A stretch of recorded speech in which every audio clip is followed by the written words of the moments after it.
ओम शांति। तो आज का वरदान क्या था? देही अभिमानी बन क्या करो? निर्क्रोधी बनो।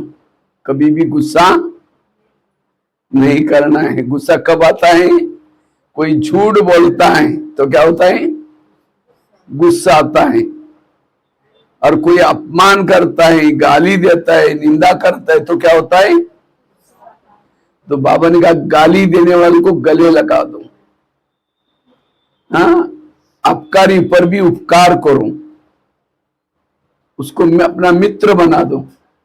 तो गुस्सा किसको किसको आता है? हाथ खड़ा करो। झूठ बोले कौवा काटे। श्राद्ध चल रहे, कौवे है बहुत, काटेगा किसी को गुस्सा। झूठ बोलेंगे तो जिनको आता है ऊंचे हाथ खड़ा करो। जिनको गुस्सा आता है। गुस्सा नहीं आता मतलब अभी आता है तो खड़ा करना, हाथ खड़ा करना। अच्छा, सबको आता है, चलो बहुत अच्छा। तो हम इसके ऊपर ही चर्चा करेंगे, हम क्रोध मुक्त कैसे बने। क्रोध मुक्त कैसे बने? क्योंकि क्रोध अगर करेंगे, जिस घर में क्रोध है वहां की पानी के मटके क्या होते हैं?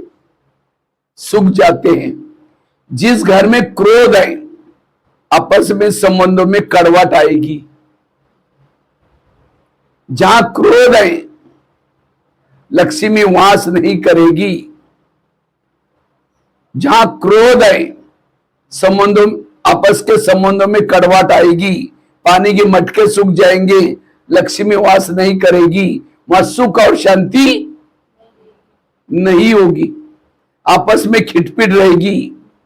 और जिसको क्रोध आता है उसको मानसिक तनाव पैदा होता है, डिप्रेशन आएगा, कई प्रकार की शरीर की बीमारियां होगी।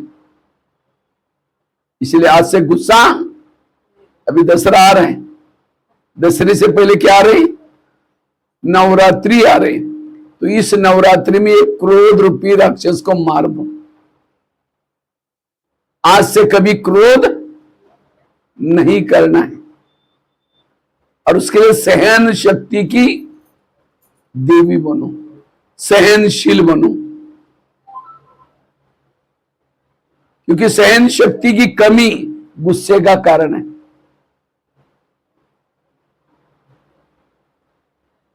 मैं काफी सारे स्कूल में गया हूं, 12,000 स्कूलों में गया हूं।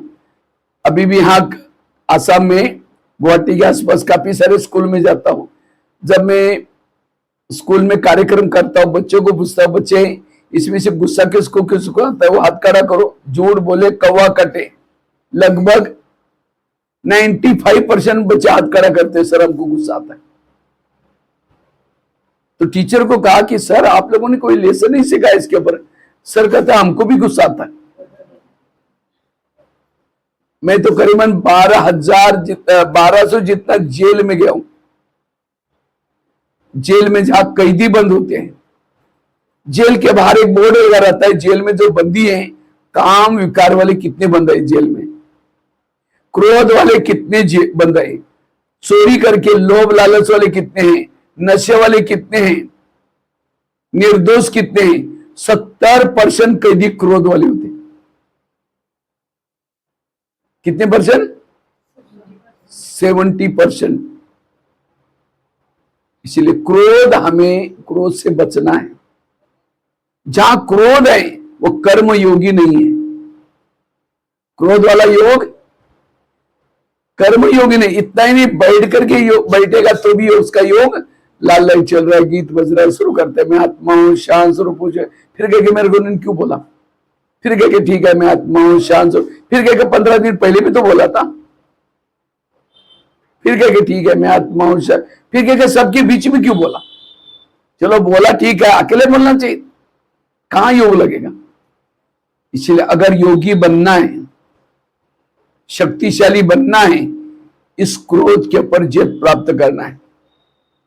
क्रोध करने वाला दुआएं देगा, दुआएं बद्दुआएं देगा, इसका सत्यानाश हो जाए, इसका ऐसा हो जाए, वैसा हो जाए। और जो बद्दुआएं देता है देवता बनने के लायक है? देवी देवता बनेगा? हम देवी देवता बनने के लिए जा रहे हैं। तो इसलिए आज से हमें क्रोध नहीं करना है। क्रोध करने से घाटा उसका नहीं, घाटा पहले आपका होगा। क्या घाटा होगा? आकाश में थूकेंगे, थूका कहां आता है? अपने सिर पर आता है। तो क्रोध करने से हमारा समय गया, शक्तियां गई, धड़कनें बढ़ गई, कितना सारा प्रॉब्लम आ जाएगा। इसलिए अपने जीवन को क्रोध मुक्त बनाओ। जो व्यक्ति क्रोध मुक्त है वो आत्मा भ्रुकुटी के आसन पर बैठेगा, आत्म स्वरूप में टिकेगा। जो क्रोध करता आत्म स्वरूप में टिक नहीं सकता।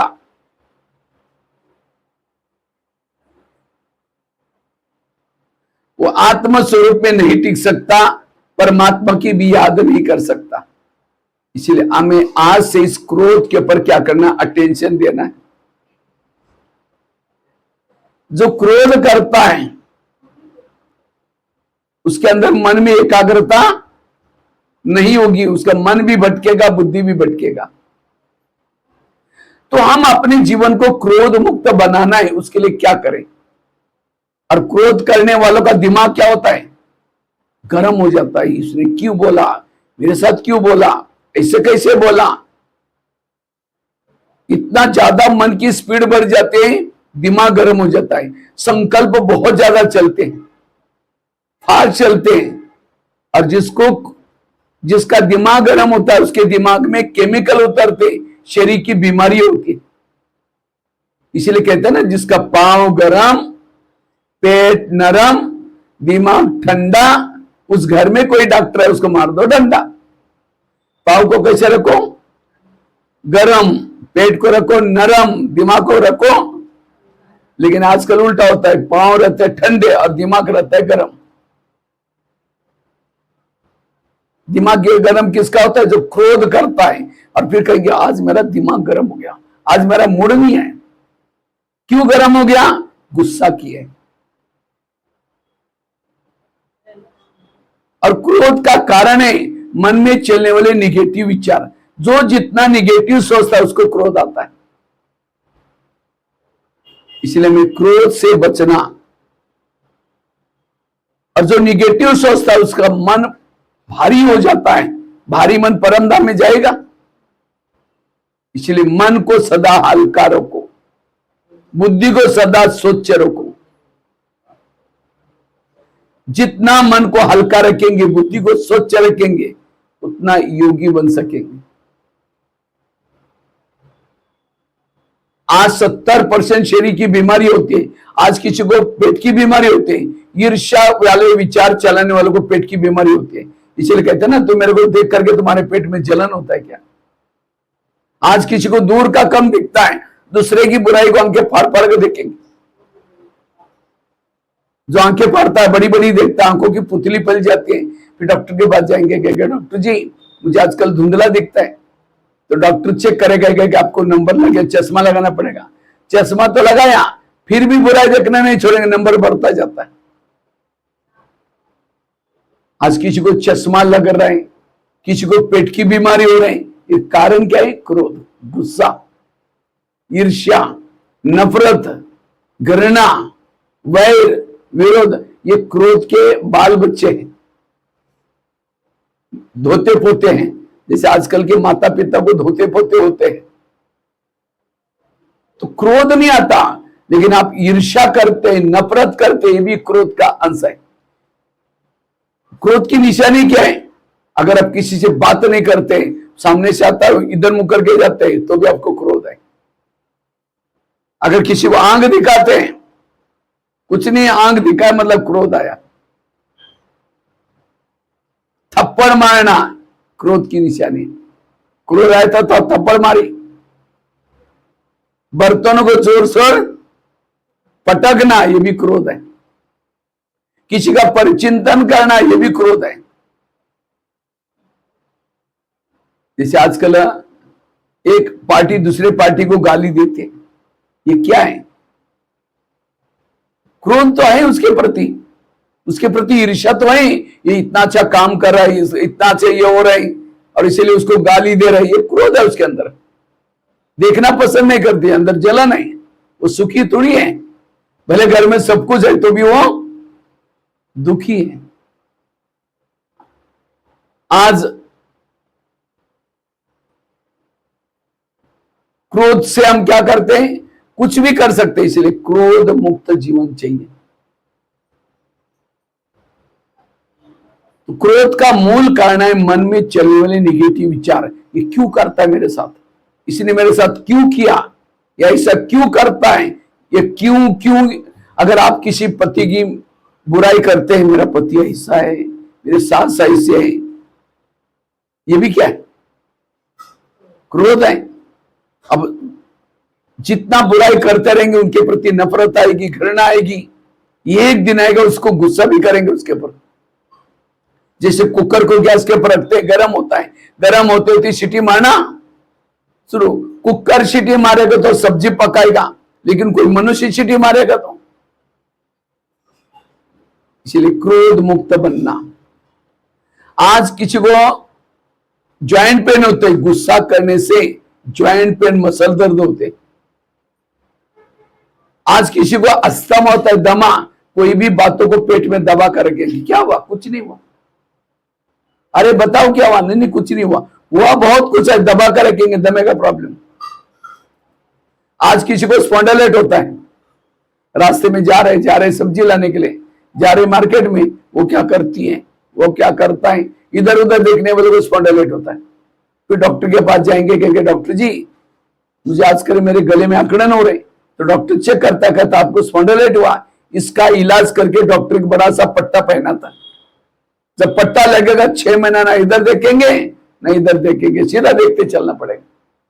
अगर पहला सीधा देखो तो प्रॉब्लम होगा ही नहीं। आज किसी को शुगर होते हैं, डायबिटीज होते हैं, शुगर क्यों होते हैं, क्रोध से, टेंशन से। क्या टेंशन, मैं इसकी मां हूं, इसको मैंने पढ़ाया लिखाया, छोटे से बड़ा किया, जब इसकी शादी हुई अपनी पत्नी का बनता है, मुझे नहीं पूछता। ऐसे टेंशन से शुगर पैदा होगी। जब शुगर होगी तो क्या करते, क्या करते, मीठा खाना बंद करते, टेंशन में आना बंद नहीं करेंगे। इसलिए गुस्से को एक प्रकार का तनाव, टेंशन भी कहते हैं। तनाव,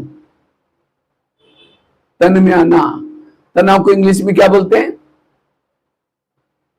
टेंशन। टेन मतलब कितना, 10, और सन मतलब बच्चे। टेंशन मतलब 10 बच्चे, पहले तो 2 4 है, फिर 10 पैदा होंगे, सुखी कैसे बनेंगे। इसलिए तनाव से स्वयं को के जीवन को बचाओ। इसलिए कभी भी हमें तनाव, टेंशन नहीं करना।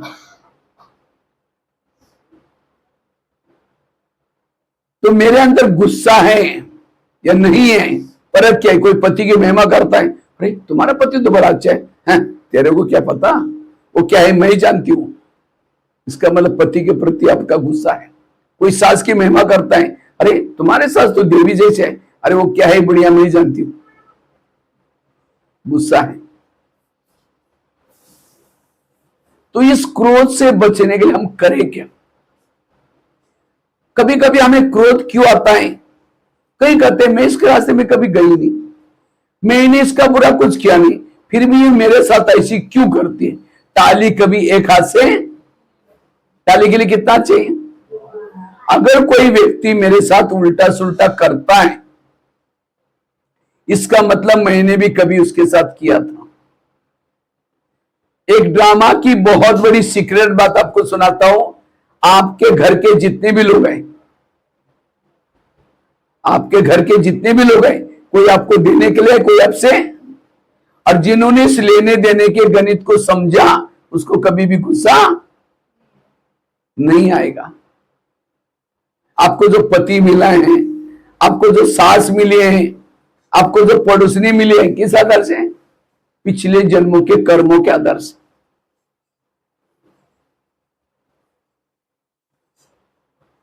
कोई सास है, बहू को तंग कर रहे हैं, बहू को तनाव, टेंशन, गुस्सा आ रहे हैं, अगर सास और बहू का पिछला जन्म दिखाई जाए तो आज जो बहू है, पिछले जन्म इसकी सास थी, और जो सास है वो कौन थी? बहू। तो इसीलिए कहते ना, सास भी कभी बहू थी। अगर कोई व्यक्ति मेरे साथ उल्टा सुल्टा करता है, बाबा ने कहा ना, गुस्सा कब आता है? जब कोई उल्टा सुल्टा करता है, कोई गाली देता है, कोई अपमान करता है, कोई निंदा करता है, तो क्या होता है? गुस्सा। अच्छा, कोई अपमान कर रहे हैं, कोई गाली दे रहा है, क्यों दे रहा है? क्योंकि आपने भी उसको कोई जन्म में गाली दी थी, इसलिए वो आपको रिटर्न कर। कोई आपको तंग कर रहा है, क्यों तंग कर रहा है? क्योंकि आपने भी कोई जन्म में उसको तंग किया था, वो अपना हिसाब लेने के लिए आए। समझो, कोई पति किसी को तंग कर रहा है, वो माता बहुत काम करती है, मेहनत करती है, लेकिन फिर भी पति टोंड मारता रहता है, हमेशा बोलता रहता है, तो उसके पत्नी को क्या आएगा? गुस्सा आएगा। सबको कहेगी, देखो मेरा पति, मैं इतना मरती हूँ, इतना काम करती हूँ, तो भी मेरे पीछे पड़ा रहता है, मैं हमेशा बोलता रहता है। क्यों बोलता है? अगर आपका और उसका पिछला जन्म दिखाई जाए तो आपने भी हो सकता है कभी पति बन करके, वो आपकी पत्नी बनी होंगी, आप उसका पति बने होंगे, और आपने उसको तंग किया होगा। इसलिए मेरे साथ जो कुछ हो रहा है, ये मेरे कर्मों का परिणाम। अब बोए हैं बबुल, और कहे कि इसको आम कब लगेंगे? आम को कभी बबुल को कभी आम नहीं लगते। इसी तरह मेरे साथ जो कोई झूठा कर्म करता है, मेरे को तंग करता है, परेशान करता है, ये क्यों कर रहा है? मैंने भी कभी उनको तंग किया था। इस कर्म गति को समझो, जैसा बोओगे वैसा काटना पड़ता है। तो इसी तरह आज वर्तमान में मेरे जीवन के जो प्रॉब्लम है, क्या क्या प्रॉब्लम है? सास मुझे तंग कर रहे हैं, पति मुझे तंग कर रहे हैं, बच्चे मेरा कहना नहीं मान रहे। ये क्यों हो रहा है? ये मेरे पिछले जन्मों के हिसाब है। जिस दिन किसी ने गाली दी, क्या समझो, योग में बैठेंगे तो बाबा को, बाबा आज आपने बहुत अच्छा भगत भेजा था, उसने बहुत अच्छा फूल डाल के गया, आपका बहुत बहुत धन्यवाद। गुस्सा आएगा। और कहिए, बाबा कल भी उसको बोलना कि अच्छी तरह गाली दे देना। तो गाली देने के बाद में गुस्सा, ये है क्रोध मुक्त बनने का तरीका। किसी ने अपमान किया, समझो कि मैंने भी कभी इसका अपमान नहीं किया, मेरे ऊपर गुलाब का फूल डाल दिया। नेगेटिव को क्या बना दो? पॉजिटिव। कभी भी आपको गुस्सा नहीं आएगा, सहन शक्ति आएगी। और खास तो माताओं को ज्यादा गुस्सा आता है, भाइयों को भी आता है। भाइयों के अंदर अभिमान ज्यादा होता है, और माताओं में सहन शक्ति की कमी है। भाइयों को क्या अभिमान होता है? मैं घर को चला रहा हूं, मैं दुकान चला रहा हूं, अगर मैं ना होता तो ये लोग भूखे मरते हैं, और दुकान भी नहीं चलता, ऑफिस में नहीं चलता, सारा दुनिया ही बंद हो जाती। ये क्या होता है? उसको अभिमान। हम लोग छोटे से थे, कभी कभी संडे के दिन हम अपनी बैलगाड़ी, गांव की थी, गांव में हमारी बैलगाड़ी थी, तो कभी कभी बैलगाड़ी को खेती में लेके जाते थे। जब खेती में लेके जाते थे, बैलगाड़ी के नीचे कुत्ता चलता था, हमारा पाला एक कुत्ता था, वो भी साथ में चलता था, लेकिन वो गाड़ी के नीचे चलता था। लेकिन वो कुत्ता, हमारा जो पाला हुआ कुत्ता, देखता था सामने कोई कुत्ता आया तो उसके ऊपर टूट पड़ता था, झगड़ा करता था। क्यों? इतनी बड़ी बैलगाड़ी में लेके जा रहा हूं और तुम मेरे रास्ते में क्यों आ रहे हैं? क्या कुत्ता बैलगाड़ी के खींच रहे हैं? हाँ? बैलगाड़ी को कौन खींच रहे हैं? वो जो बैल लगे उसके ऊपर बोझ है, वो खींच रहे हैं। वो तो नीचे से खाली चल रहा है। ये उसका मिथ्याभिमान है। इसी तरह आज कईयों को लगता है मैं दुकान चला रहा हूं, मैं घर चला रहा हूं। जब आज सब्जी में नमक नहीं है तो क्या करता है? या खाना ठीक नहीं बना, थाली को जोर से फेंक देगा। ये क्या बनाया? मैं ना होता तुम लोग भूखे मरते, तुम भी मेरी कदर नहीं करते। गुस्सा, अभिमान। अरे तुम चले जाओगे तो दुनिया चलेगी, घर चलेगा, सब कुछ चलेगा। किस चीज का अभिमान? ये अभिमान के कारण भाइयों में गुस्सा है। और माताओं में क्यों गुस्सा है? सहन शक्ति। माताओं में सहन शक्ति ज्यादा है कम है? बताओ। हाँ, कम नहीं, ज्यादा है। माताओं में सहन शक्ति बहुत है। अब पति ने कुछ बोला, टक करके थप्पड़ तो नहीं मारेंगे, हाँ, चुप तो बैठेगी। लेकिन जैसा पति खेती में गया या ऑफिस में गया, पड़ोसने के पास जाकर के बैठेगी, पानी भरने के बहाने जाएंगी, माचिस लेने बहाने जाएंगी, और क्या बोलेंगे, खाना खाया, उसको पड़ोसनी को बोलेंगे। वो कहे कि अरे क्या खाओ, मेरे पति ने बड़ा घमासान किया। वो कहे कि मेरा भी कोई कम है क्या। वो अपने घर की सुना रहे, वो अपने घर की सुना रहे। इसको कहते हैं परचिंता। बेटा भी ऐसे ऐसा है, सास भी ऐसा है, कई बार ऐसा हुआ, मैं कब तक सहन करूं, हाँ कब तक सहन करूं। वो जाते जाते क्या बोलते हैं, मैं कभी कभी धमकाती हूं, तुम भी कम नहीं करना, तो सिर पर बैठेगा, अभी से कंट्रोल में रख, तुम्हारा भी तो अधिकार है। वो सुन के आती है, सारा दिन वही चिंतन चलता है। शाम को आता है, पानी मांगता है, कैसे देंगे, ले तेरे को आता नहीं, गुस्से से पानी दिया, खाना गुस्से से बनाया। ये गुस्सा आने का ये कारण है परचिंतन, सहन शक्ति की कमी। इसलिए सहन शक्ति की देवी बनो। किसकी देवी बनो, तो सहन शक्ति वालों को कभी भी गुस्सा, और जहां सहन शक्ति है वहां शांति है, वहां सुख है। कभी भी गुस्सा मत करना। गुस्सा करने से किए हुए पुण्य भी नष्ट हो जाते हैं। गुस्सा करने से सुनी हुई 4 पेज की मुरली का एक पॉइंट भी आपको याद नहीं रहेगा। पूछे क्या आज की मुरली क्या थी, बड़ी अच्छी थी, एक पॉइंट तो बता, बहुत अच्छा था, वरदान क्या था, बहुत अच्छा था, दिमाग से खिसक गया। क्योंकि गुस्से वाली देवी है। काली कलकत्ता वाली नहीं बनो, शीतला बनो। गुस्सा करने वाली कभी दुआएं, हाँ, कोई देवी को गाली दो तो देवी वरदान हाथ, क्या देवी का पोज कैसा होता है, वरदान हाथ है, मुस्कुराता चेहरा है। अगर देवी को गाली देता है कोई तो हाथ नीचे करके चेहरा पीछे करते हैं, और हमें कोई गाली देता है तो 15 दिन से बात नहीं करेंगे। वरदान हाथ के बजाय नीचे हाथ, कभी कभी हाथ ऐसा भी हो जाता है,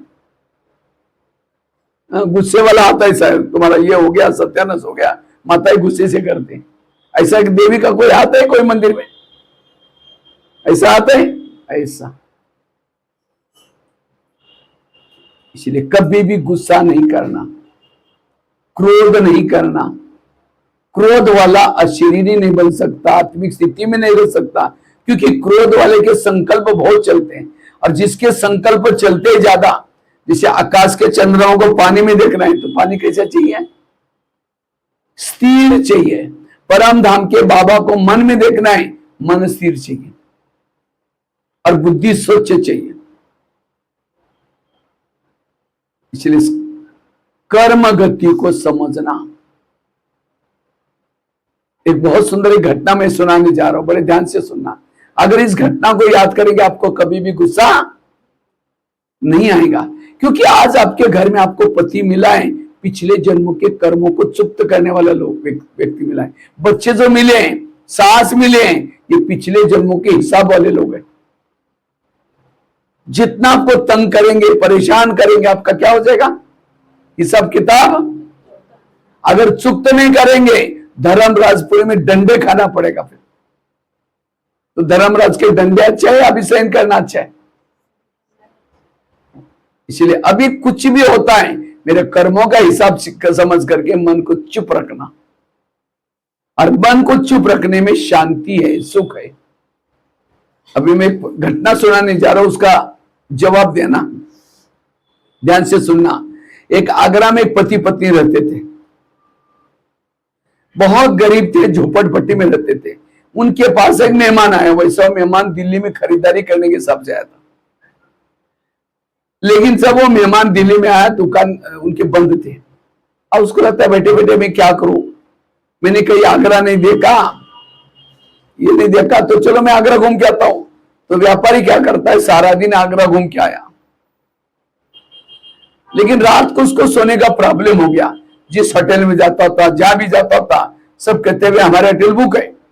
उस व्यापारी को लगता है मैं बैठे बैठे क्या करूं, अगर कल बस स्टैंड पर सो जाओ तो ब्याज क्या हो जाएगी, क्योंकि ब्याज में करोड़ रुपए पड़े हैं।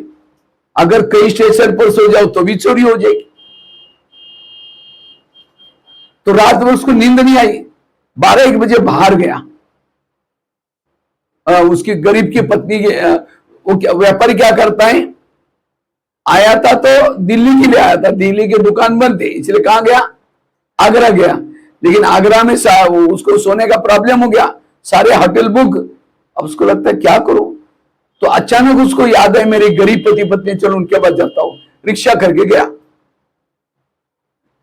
तो गरीब पति पत्नी बड़े खुश हो गए, उसको खिलाया पिलाया, चाय पानी दिलाई। लेकिन सोने से पहले इस व्यापारी ने अपने बैग खोली, कपड़े चेंज करने थे। जब कपड़े बैग खोली तो बैग के अंदर करोड़ों रुपए पड़े थे, 500 के नोट अलग, 1000 के नोट अलग। उसको लगता है हमने 500 रुपए नहीं देखा और उसके पास इतना बैग भरा हुआ है, अगर 2-4 बंडल इसे मिलेंगे हमको तो क्या हो जाएगा, गरीबी दूर हो जाएगी। रात में नींद नहीं आएगी, 12-1 बजे बाहर गई, बड़ा से पत्थर लाया उस गरीब की पत्नी ने।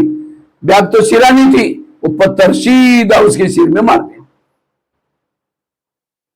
उसका तो मर्डर हो गया। पति की नींद खुली, पति कहता ये क्या हो गया, कहता अब हमारी गरीबी दूर होगी। कहा ये बात किसी पुलिस वालों को पता चलेगा, लोगों को पता चलेगा, हमें जेल की सजा होगी। कहा कि किसी को पता नहीं चलने देंगे।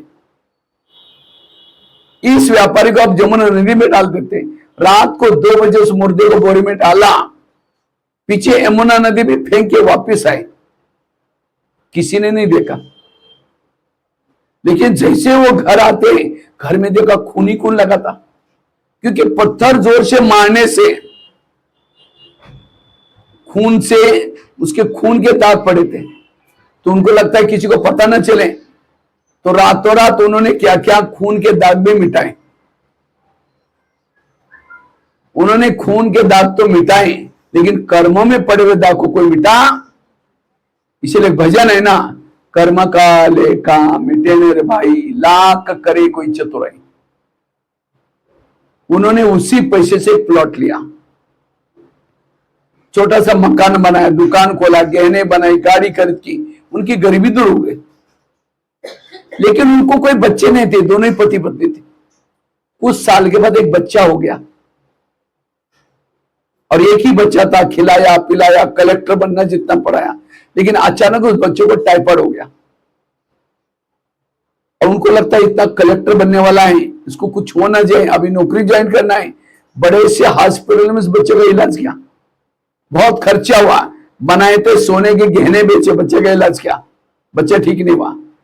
जो ली थी गाड़ी उसको बेच दिया, सारा पैसा डॉक्टर को खर्चे कर दिया, बच्चा ठीक नहीं हुआ। जो दुकान चालू किया था उसको भी बंद किया, सारा पैसा बीमारी में लगाया। लास्ट में मकान बेचा, झोपड़पट्टी में रहने के लिए चले गए, सारा पैसा बच्चे की बीमारी में लगा, तो भी बच्चा ठीक नहीं हुआ। तो एक दिन वो बच्चा कहता है, पापा जी अपने को जो मिला था पैसा खत्म हो गया, मैं जा रहा हूं, बच्चा मर गया। तो बच्चा कौन था, वो कौन था, क्यों बोले ही नहीं रहे, क्या बात। जिस व्यापारी को मारा था, तो उसकी आत्मा तो मरती नहीं, भले शरीर मर गया लेकिन आत्मा तो जिंदी है। वही आत्मा पैसा लेने के लिए बच्चे के रूप में आई थी। यह है कर्मों का हिसाब। तो ये आज मैंने आपको क्यों सुनाया, क्यों सुनाया?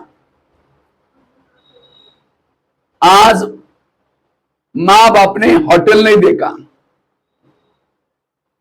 पैसा पैसा इकट्ठा करके रखा है, और बच्चा कोई ऐसा पैदा हुआ है, गलत संगत में जा रहे हैं, नशा कर रहे हैं, पैसा बर्बाद कर रहे हैं। वो बच्चा कौन है, कौन है? आपके ही कोई पिछले जन्मों का हिसाब वाला है। और ये ज्ञान नहीं है, इसीलिए आज गुस्सा आता है, ये मेरे साथ क्यों कर रहा है, ये बेटा ऐसा क्यों करता है। ये आपके पिछले जन्म। गुस्सा करने से उस बच्चे की मार पिटाई करने से क्या ठीक होगा? इसीलिए इस कर्म गति को समझो, और जो इस कर्म गति को समझता है उसको कभी भी गुस्सा नहीं आएगा, जिस दिन किसी ने तंग किया, मेरे कर्मों का हिसाब है।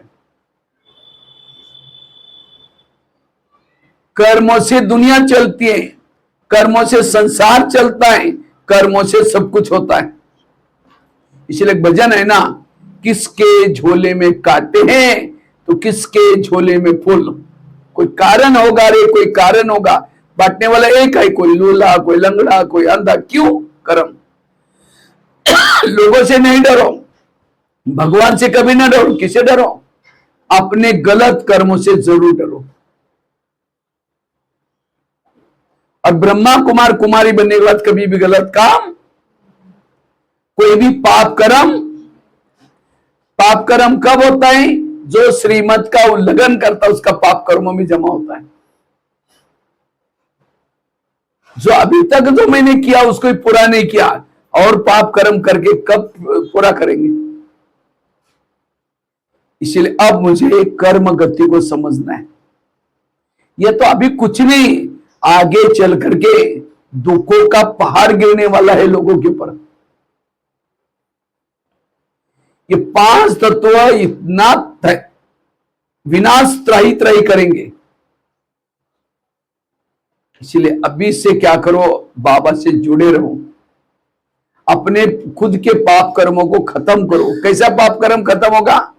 एक तो योग लगाने से सुख तो होगा, दूसरा सहन करने से भी सुख तो होता है। समझो पति ने कुछ बोला, आपने कुछ नहीं, चुपचाप रहे, वो बातें किसी को भी नहीं सुनाई, अपने दिल में रखा, अंदर डाला, उसके साथ व्यवहार में भी बदलाव नहीं किया, तो आप दोनों का हिसाब क्या हो गया? अब मैंने तो सहन तो किया, लेकिन 10 बार जाकर के सुनाया, फिर गुस्से से उसको पानी दे रहे और पाप कर्म बढ़ गया। इसलिए शांति में रहना। इसलिए अब मुझे कोई भी कर्म नहीं करना है, इस कर्म गति को समझना है। ये क्यों करता है, ये क्यों करता है? कहीं को क्या लगता है इस संसार में अन्याय हो रहे हैं? इस संसार में कोई भी अन्याय? कोई कहते हैं हमारे घर के पास इतना भ्रष्ट व्यक्ति है, इतना गलत काम कर रहा है, भगवान उसका ही घर भर रहा है। जो घर भर रहा है पिछले अच्छे कर्मों का फल है। इसलिए हर परिस्थिति में पॉजिटिव बनो।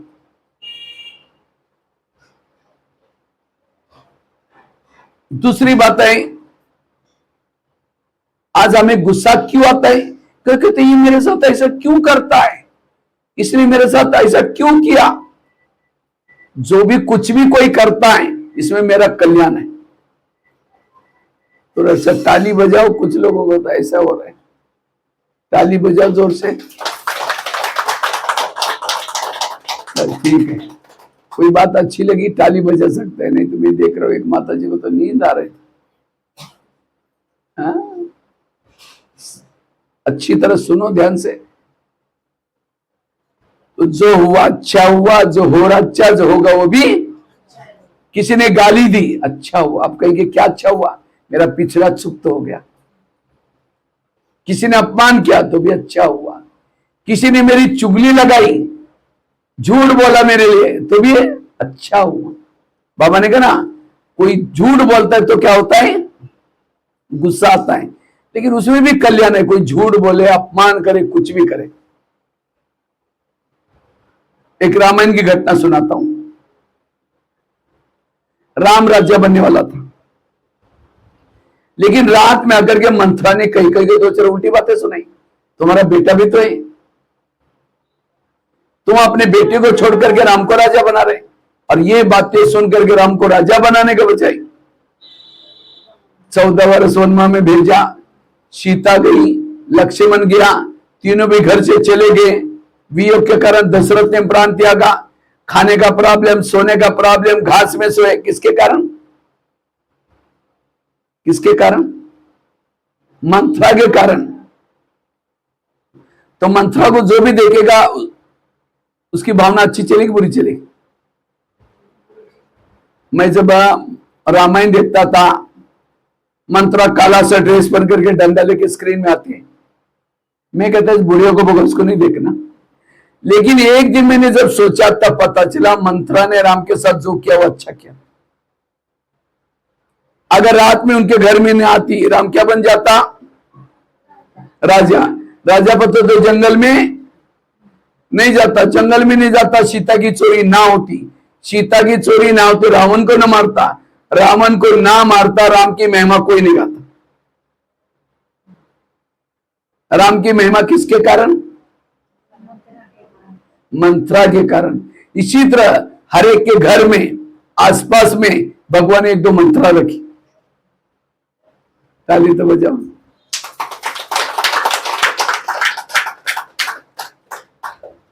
लेकिन आज तक आपके जीवन में जो भी मंत्रा आई, जिन्होंने चुगली की, आपके साथ बुरा किया, ये सारी घटना से आपका अच्छा हुआ या बुरा हुआ? बताओ, अच्छा हुआ या बुरा हुआ? अगर उसमें से एक दो घटना ना होती तो आज यहां समझो आपको पति तंग ना करता, परेशान ना करता, और आपको कोई बहन जी बोलती, माता जी थोड़ा ज्ञान सुनने के लिए आओ ना, भगवान पढ़ाता है सत्य। बहन जी हमारे घर में बड़ी शांति है, नहीं चाहिए आपका ज्ञान। उस पति का धन्यवाद।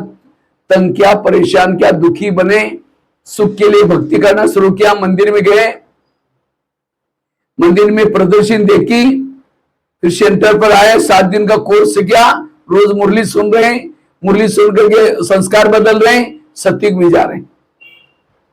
उस पति का धन्यवाद। तंग किया इसीलिए, नहीं तो तंग ना करते तो ज्ञान में कैसे आते? तो जो हुआ, और अभी भी कोई तंग करेगा उसे क्या होने वाला है? जितना भी कोई व्यक्ति तंग करेगा उतना आपका मोह खत्म हो जाएगा, नष्ट मोह बन जाएगी। तो जो हुआ अच्छा हुआ, जो हो रहा अच्छा, जो होगा वो भी। एक भगत था, वो भगत क्या करता है, रोज एक मूर्ति की पूजा करता है। किसकी पूजा करता है? मूर्ति की। तो एक दिन मूर्ति भगवान भगत क्या करता है, मूर्ति को बोलता है, भगवान आप खड़े खड़े तक नहीं गए, क्योंकि उसकी मूर्ति खड़ी थी। तो कहा कि भगवान खड़े खड़े थक नहीं गए, मैं आपका काम करता हूं। माना भगत क्या बोलता है, मैं भगवान बनता हूं। तो भगवान ने कहा, भगत जी भगवान बनना कोई साधारण बात नहीं, चुप रहना पड़ता है, आशीर्वाद देना पड़ता है, हमारी कोई गहने भी उतार कर लेके जाता है। मूर्ति को ने किसी को थप्पड़ मारी है क्या, तो भी क्या करता है, वरदान देता है। एक बार सचमुच मैंने देखा था, एक शराबी शराब पी करके हनुमान के मंदिर के सामने खड़ा था। क्या बोलता है, ये हनुमान तुम बंदर है बंदर। हनुमान की बहुत बड़ी मूर्ति थी, और हनुमान के एक हाथ में गदा थी, वो कंधे पर रखी थी, और दूसरा हाथ हनुमान का ऐसा था ऊपर। तो वो शराबी क्या बोलता है, ये हनुमान तुम बंदर है बंदर, तुमने सीता को तो ढूंढ लिया, लेकिन मेरे पत्नी को कभी नहीं सुधारेगा, तुम बंदर है बंदर। ऐसा कहा नहीं, मेरे को लगा हनुमान थप्पड़ क्यों नहीं मार रहे, बंदर बंदर बोल रहे हैं। अगर थप्पड़ मारता तो वो देवता कैसा बनता? क्या दे रहे वो? दुआएं। तो इसी तरह वो भगत क्या करता है, भगवान एक दिन चांस दो, तो भगवान कहता है, भगत भगवान बनना कोई साधारण बात नहीं है, चुप रहना पड़ता है, शांत रहना पड़ता है, सबको दुआएं देने पड़ते हैं। हमारे कोई चोरी भी करके लेके जाता है तो भी मैं चुप रहता हूं, कुछ सोचता नहीं, टेंशन में नहीं आता हूं। तो भगवान कहता है, भगत कहता है, भगवान एक दिन चांस दो। तो भगवान ने कहा, मेरी शर्त है। कहा कि क्या शर्त है? जैसे मैं चुप रहता हूं, वरदान देता हूं, इसीलिए तुम्हें भी सारा दिन चुप रहना पड़ेगा। कुछ भी हो जाए मंदिर में, तुम्हें कुछ नहीं बोलना। तो भगवान कहता ठीक, भगत कहता ठीक है। तो इतने में भगत क्या बन गया, भगवान का स्टैच्यू बन गया, मूर्ति बन गया। और भगवान क्या करता है, भगत का रूप धारण करके झाड़ू पोछा करके चला गया अपने घर में। इतने में गया व्यापारी आया, और व्यापारी आकर के क्या करता है, मूर्ति के चरणों में हाथ झुकाया, सिर झुकाया, कहता है भगवान मैंने धर्मशाला खोली, मंदिर खोली, आपने बहुत मदद की, अभी मैं एक मंदिर बनाने वाला हूं, उसके में मदद करना। ऐसे करके सिर क्या किया, चरणों में रखा। इतने में व्यापारी का एक पैसे का बड़ा सा पॉकेट नीचे गिर गया, वो जाने लगा। जैसा वो जाता है, मूर्ति को टेंशन हो गया, अरे भाई आपका पैसा है, आप लेके जाओ। तब तक उसको याद आया, भगवान ने कहा तुम्हें चुप रहना है, कुछ नहीं बोलना। फिर वो चुप हो गया। इतने में क्या हो गया, एक गरीब भिखारी आया और कहता है भगवान मैं 8 दिन से भूखा हूं, मैंने कुछ नहीं खाया, आप कुछ तो दो। करके चरणों में सिर झुकाया। उसकी नजर पॉकेट के ऊपर गई, कहता भगवान थैंक यू, मैंने तो थोड़ा मांगा, आपने इतना बड़ा पॉकेट दिया। उठा के जाने लगा। मूर्ति को टेंशन हो गया, अरे ये पॉकेट तो व्यापारी का ही।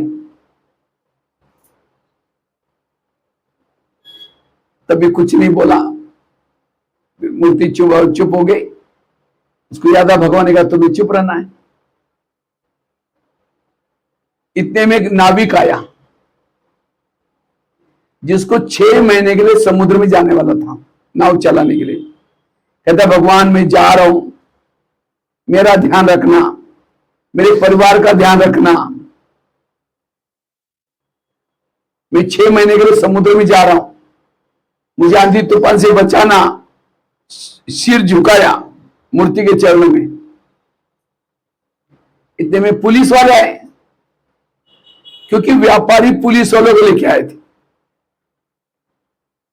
वो व्यापारी क्या किया, कहता सर मैं सवेरे सवेरे यहां ही आया था और मेरा बहुत पॉकेट में पैसा था, और मैं ही जाने के बाद यही आदमी आया। कौन, नाविक। अब पुलिस वालों ने क्या किया, नाविक को पकड़ा, हाथ में बेड़ियां डाली, चल थाना चल। वो तो टेंशन में हुआ, मैंने क्या किया, तुमने चोरी की। वो मना करता मैंने कुछ किया नहीं। और मूर्ति सब देख रही थी, उसको लगा ये क्या हो रहा है, अन्याय हो रहा है। जो असली चोर है वो तो चला गया, किसने लेके गया था, गरीब ने लेके गया था, भिखारी ने। और पकड़ करके किसको लेके जा रहे हैं, और भगवान ने कहा चुप रहना है। ये भी कैसे हो सकता है, भगवान होता तो भी भक्तों की रक्षा करता। वो क्या करता है, बोल देता है। भगत क्या करता है, मुंह तोड़ दिया। कहता है भगवान, पुलिस वालों कहता है, वो बोलता है मतलब चुपचाप बोलता है, आप इनको छोड़ के जाओ, ये निर्दोष है।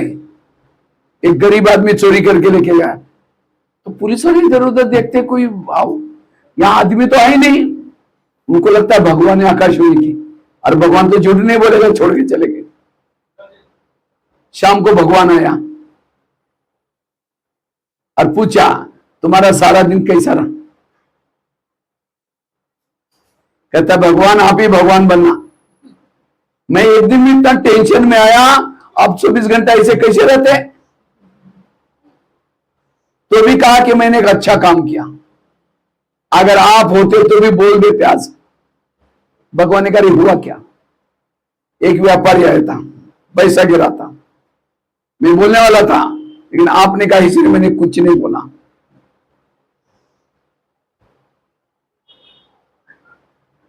इतने में एक गरीब आदमी वही उठा के लेके गया।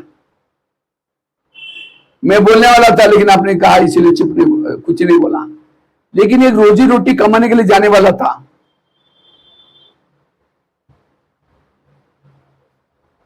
पुलिस वाले उसको पकड़ लेके जा रहे थे, मैंने बोल दिया और उसको जेल में जाने से बचाया। कहता अच्छा काम किया ना, भगवान ने कहा तुमने सत्यानाश कर दिया। तुमको बोला था मैंने चुप रहना, लेकिन चुप रहने के बजाय तुमने क्या किया, बोल दिया। अच्छा ही व्यापारी के समय नहीं बोला, अच्छा किया, क्योंकि व्यापारी ने 2 नंबर का काम किया था। 2 नंबर का काम करने से उसके ऊपर पाप चढ़ा था, उसका पैसा गिर गया, वो गरीब को मिला अच्छा ही, वो गरीब को मिला, उसकी दुआएं मिली। लेकिन उस नाविक के साथ भी चुप रहता, क्योंकि अभी नाविक जो गया है वो क्या करने वाला है, वो जिस समुद्र में गया समुद्र में तूफान आने वाला है, वो मरने वाला है। अगर उसको पुलिस वाले लेके जाते हैं, कहां रखते हैं, और 5-6 साल के बाद छूट जाता, मरता नहीं। इसीलिए मैंने तुमको कहा था चुप रहना। तुमने कौन सा अच्छा काम किया। भगवान जो करता आगे पीछे की सोच के करता है, और मनुष्य जो सोचता है वर्तमान को देख के सोचता है। आज मेरे साथ कोई चुगली करे, यहाँ की बातें वहां करे, तंग करे, इसमें मेरा कल्याण है। कोई झूठ में बोले तो भी कल्याण है, उसका जिम्मेवार भगवान है। मुझे हर परिस्थिति में गुस्सा नहीं करना, चुप रहना है। कैसे रहना है, यह है सहन शक्ति। इसलिए बाबा ने कहा कोई गुस्सा करे, कोई झूठ बोले, कोई चुगली लगाए, कोई यहां की बातें वहां, तो भी क्या करो, कल्याण है, जो हुआ अच्छा हो। तीसरी बात, अगर मुझे गुस्से पर कंट्रोल करना है, उसके लिए क्या करो, गुस्से पर कंट्रोल करना है, उसके लिए रोज सवेरे 3 चीजें करो। आत्मा का पाठ पक्का करो। बाबा ने कहा ना, आत्मिक स्थिति में रहने वालों को कभी गुस्सा, क्योंकि आत्मिक स्थिति में रहने वालों को परमात्मा याद आता है। तो आत्मिक स्थिति हमारी कब बनेगी, जो अमृत वाला अच्छी करता है उसकी आत्मिक स्थिति बनेगी। तो अमृत वाला कौन कौन करता, हाथ खड़ा करो। अमृत वाला पीछे माता है, अमृत वाला नहीं समझा, उठते ही नहीं। तो आज से क्या करेंगे, कितना बजे उठेंगे, 3 नहीं उठो, 4 बजे उठ जाओ। भले जिसको नींद अगर पूरी होते तो उठ भी सकता है, 3 बजे 2 बजे भी उठ सकता है, लेकिन हमारा नियम है कितना बजे, 4 बजे। 4 से लेकर के 5 बजे तक योग करो, और जो 4 से 5 योग करता है आत्मिक स्थिति बनती है। आत्मिक स्थिति वालों को कभी गुस्सा नहीं आएगा। और क्लास के पहले योग करो, क्लास के पहले आधा घंटा योग करना है।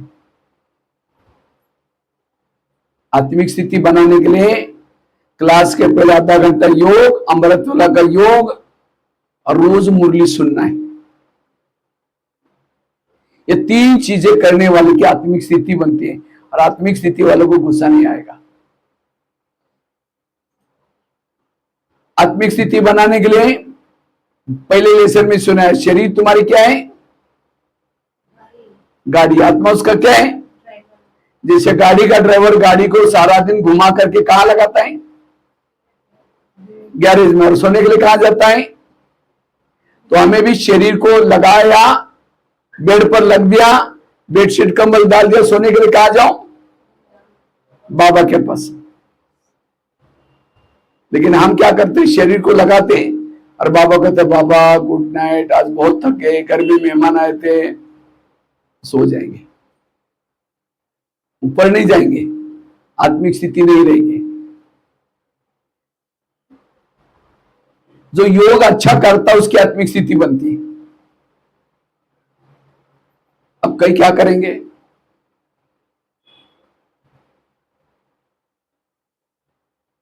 क्लास में आएंगे, आते थे समय रास्ते में देखा कि बहुत अच्छा सब्जी वाला जा रहे हैं, फिर सोचेंगे सब्जी आज यही लेंगे, पहले सोचे योग करेंगे, जाते समय लेके जाएंगे, यहाँ बैठे लाल लाइट चल रहा है, गीत बज रहे, में आत्मा हो शांत रहो, फिर सोचा रहे झोला तो लाए नहीं, सब्जी कैसे लेके जाऊं, फिर कहेगा ठीक है मैं आत्मा हूँ शांत रहो, फिर सोचे कि गैस के ऊपर जो दूध रखा है शायद गर्म किया या ऐसा चल रहे हैं, फिर कहेगा ठीक है मैं आत्मा हूँ शांत रहो, फिर सोचे घर में तो मेहमान आने वाला था, मैंने सोचा था उसके लिए छोले बनाओ, लेकिन रात को तो भिगा ही नहीं, चलो कुछ और बना दी, मैं आत्मा हूँ शांत, लाल लाइट की सफेद लाइट का टाइम पूरा हो गया। ऐसा योग करेंगे उसकी आत्मिक स्थिति कैसी बनेगी?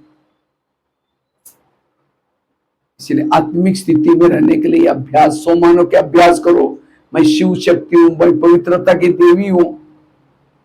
जितना आत्मिक स्थिति रहेगी, पहले तो अमृतवाला का योग बताया, क्लास के पहले योग, रोज की मुरली सुनना, उसके बाद गाड़ी को गैरेज में लगा करके बाबा के पास सोने के लिए जाना, सोमान में रहना, विधि पर योग लगाना, इससे आत्मिक स्थिति बनेगी। और जिसकी आत्मिक स्थिति है उसको कभी भी गुस्सा नहीं आएगा।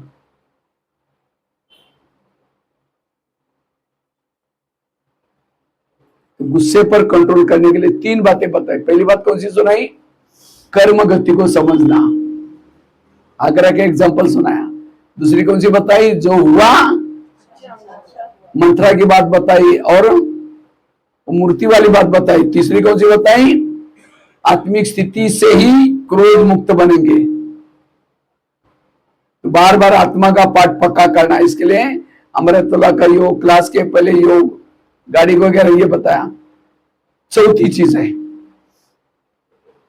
अगर मुझे गुस्सा ना आए उसके लिए क्या करें?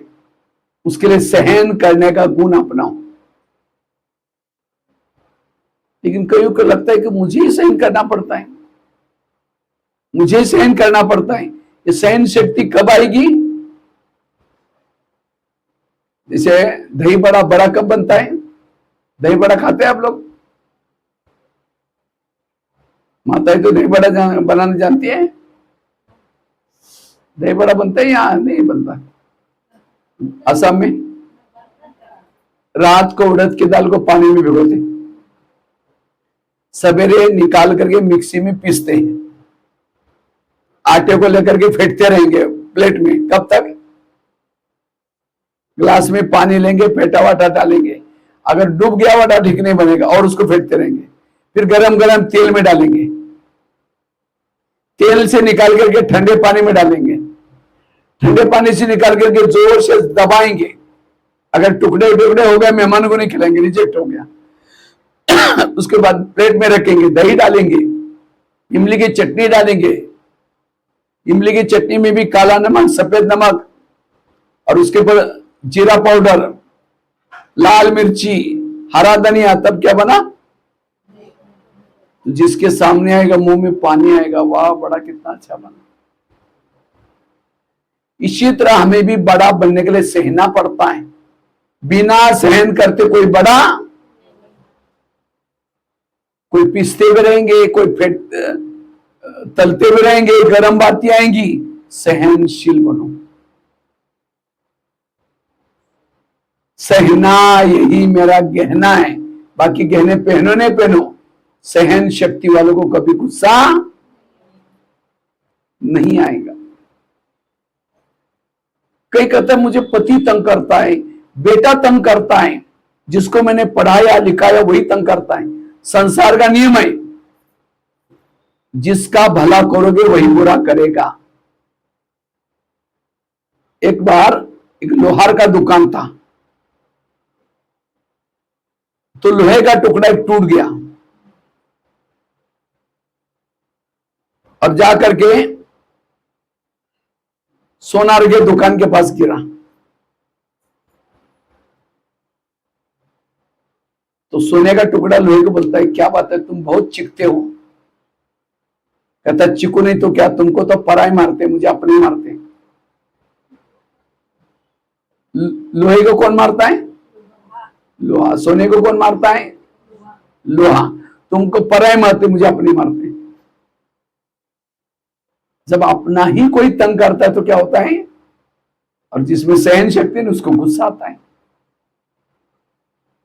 लास्ट की एक बात, निगेटिव को क्या बना दो? बुराई को भी अच्छाई में बदलो। गाली दी, क्या समझो? गाली नहीं दी, मेरे ऊपर गुलाब का फूल डाल दिया। बुराई को अच्छाई में बदलो। अगर ये 5-6 बातें जीवन में लाएंगे तब आपके अंदर क्या आएगी? क्रोध मुक्त बनेंगे। ठीक है, कोई बीमारी नहीं होगी। तो आज से कभी गुस्सा नहीं करेंगे। कौन कौन संकल्प लेते हैं? हाँ, हाथ खड़ा करो जो गुस्सा से मुक्त बनेंगे। क्यों छोड़ना नहीं है? ऊंचे ऊंचे हाथ खड़ा करो। चलो बहुत अच्छा, हाथ नीचे करो, ताली बजाओ।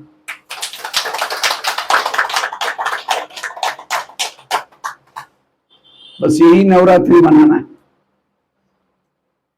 यही दसरा करना है, तब घर में शांति आएगी। ठीक है, ओम शांति।